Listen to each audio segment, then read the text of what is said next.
So you're sitting in a restaurant right now. Or maybe you're at home. Either way, look at American food. Fried chicken, barbecue, cornbread, mac and cheese, collard greens, sweet potato pie, gumbo. Every single one of those dishes was invented by someone who was legally property. Not inspired by, not influenced by, invented by, in kitchens where the cook couldn't leave, with ingredients nobody else wanted, for families that owned them. For 246 years, the most celebrated food tradition in American history was built by people who were given the worst parts of the animal, a scoop of cornmeal, and told to figure it out. No cookbook, no recipe cards, no culinary school. Just survival, African knowledge carried across an ocean, and a level of genius that this country has never properly credited. So today we're going to talk about what enslaved people actually ate. Not the romanticized version. Not the Gone with the Wind fantasy where happy servants carry silver trays. The real thing. What a weekly ration actually looked like. What the scraps actually were. And how people who were given nothing created the food culture that defines America. Fair warning. The next 20 minutes are going to change the way you look at every plate of Southern food for the rest of your life. Let's start with Monday morning on a plantation. Every week, the ritual was the same. An enslaved worker would line up at the storehouse and an overseer would hand out the week's rations. Not enough to eat well. Just enough to keep working. Because that's what rations were. Fuel for labor. Not food for people. The standard weekly allotment on most plantations across the American South looked like this. 3 to 5 pounds of salt pork. Not the good cuts. The fatty, tough, leftover slabs that were so heavily salted they had to be soaked in water for hours before they could even be chewed. And about a peck of cornmeal. 8 quarts of dried, coarse, ground corn. You mixed it with water. You cooked it into a flat cake or a watery porridge. And you ate it. Every single day. Maybe some molasses if the owner was feeling economically strategic. Sugar was cheap, so throw them a spoon of sweetness. That was it. No vegetables. No fruit. No meat with actual flavor. No variety. No choice. A modern nutritionist would look at this diet and say, "Congratulations, you've described a recipe for pellagra, scurvy, chronic fatigue, and early death." And they'd be right. Because that's exactly what happened to millions of people across 2.5 centuries. But here's a detail that really stops you cold. Children. On some plantations, especially the larger ones in the Deep South, children too young to work the fields were fed communally. The overseer would pour cornmeal mush into a wooden trough, the same kind used for feeding livestock, and set it on the ground. Children would gather around it and scoop food out with oyster shells, or their bare hands. Frederick Douglass described it himself. The man who would become the most powerful orator in American history remembered eating from a trough like an animal as a child. A trough. On the ground. For children. That wasn't an accident. That wasn't a bad day. That was the system functioning exactly as designed. So here's what the plantation owner's family ate. Ham, tenderloin, prime ribs, shoulder roasts. The clean, presentable, respectable cuts that looked good on a porcelain dinner plate in front of guests. And everything else, literally everything the white family wouldn't touch, went to the slave quarters.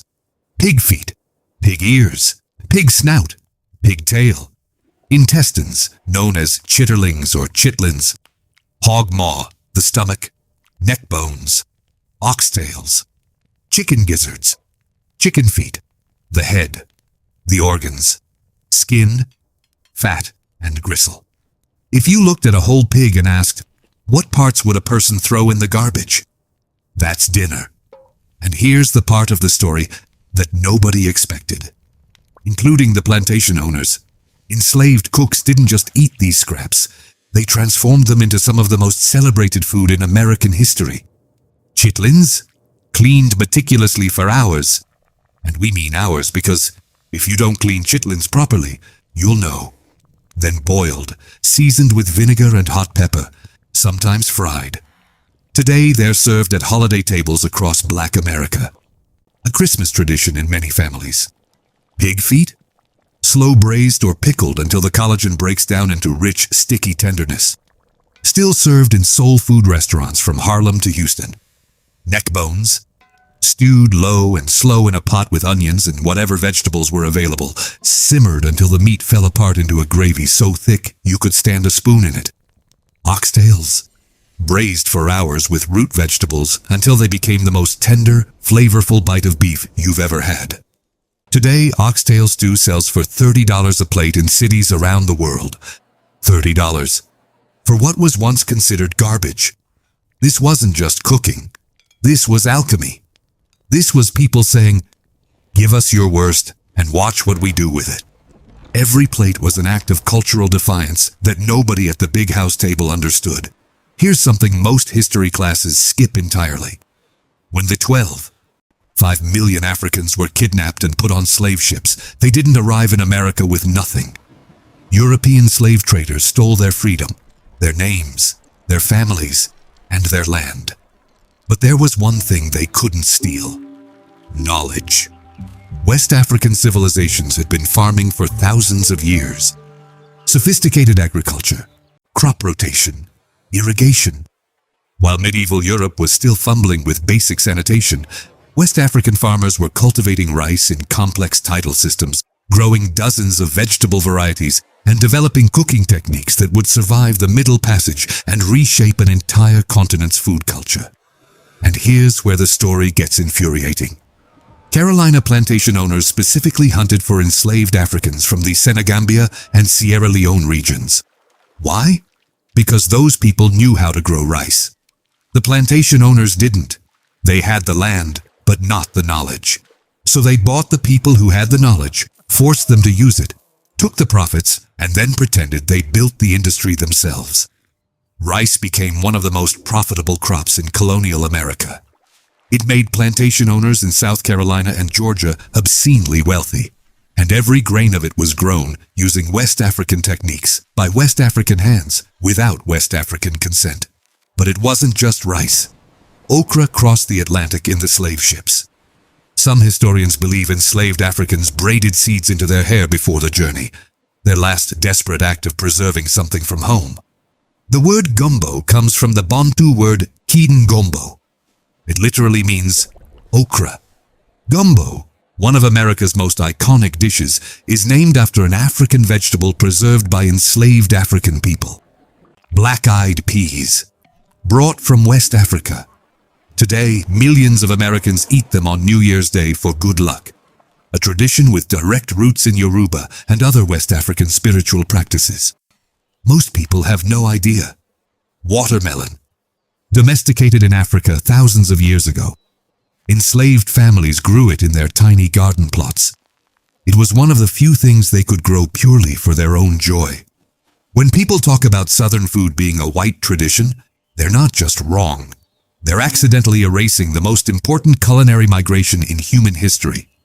A forced migration that carried an entire food culture across an ocean inside the minds and memories of people in chains.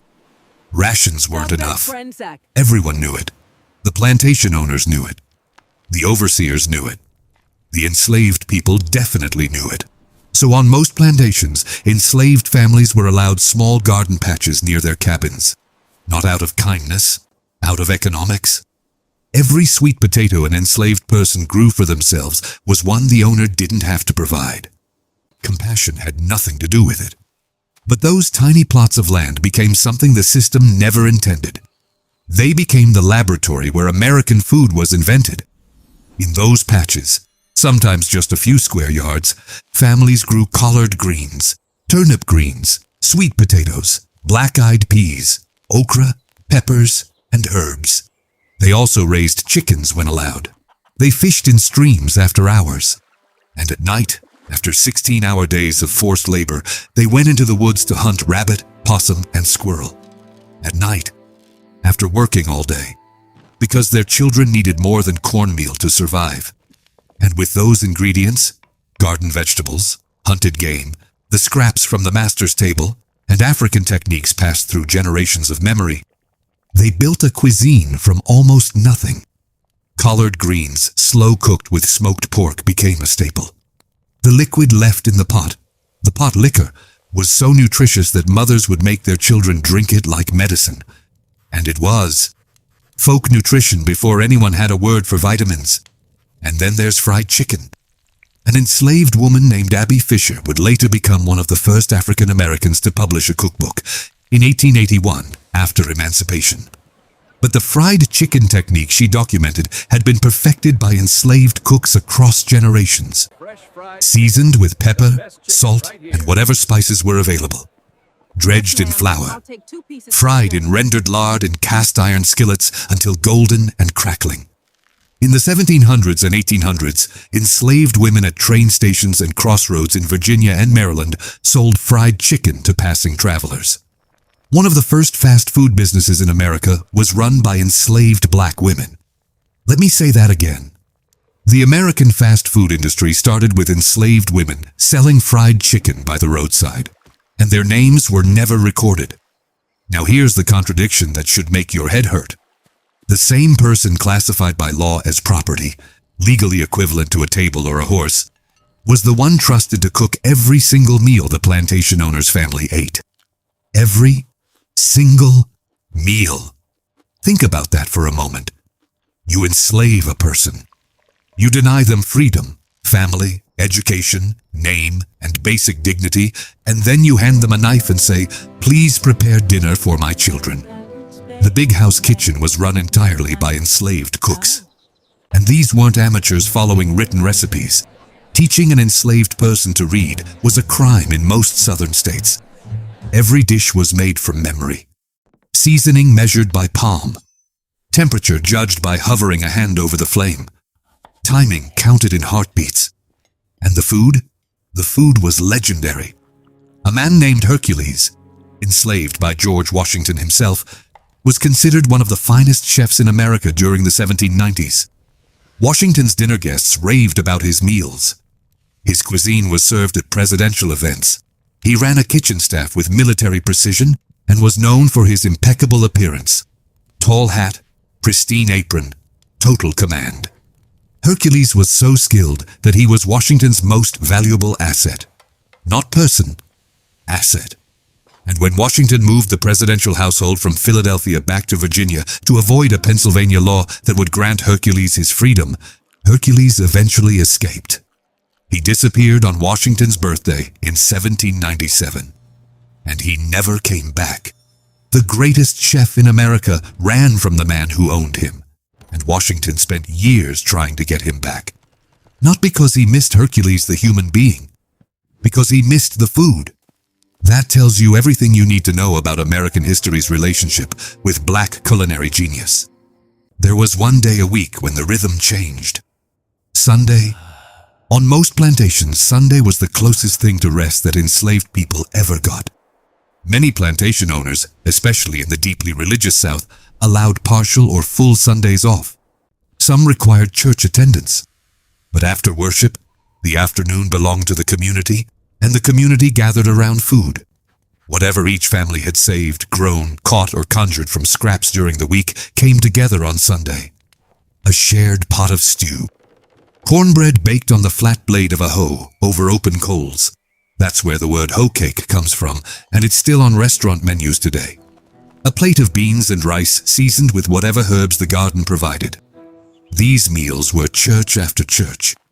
They were family when the system constantly tried to tear families apart. They were identity when every other part of your identity had been taken. A grandmother seasoning a pot the same way her mother taught her, who learned from her mother, who carried the memory across the Atlantic. That's a chain of knowledge that slavery couldn't break.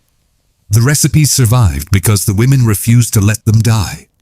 The heavy seasoning that defines soul food, the garlic, the pepper, the onions, the slow burn of spice, isn't just flavor. It's the accumulated genius of generations who had bland ingredients and refused to eat bland food. Every dash of pepper was a small rebellion. And the tradition of Sunday dinner in Black American culture, the big family meal after church, the table that's always too full, the house that smells like heaven from Saturday night onward. That tradition traces directly back to Plantation Sundays. The one day when food was about more than survival.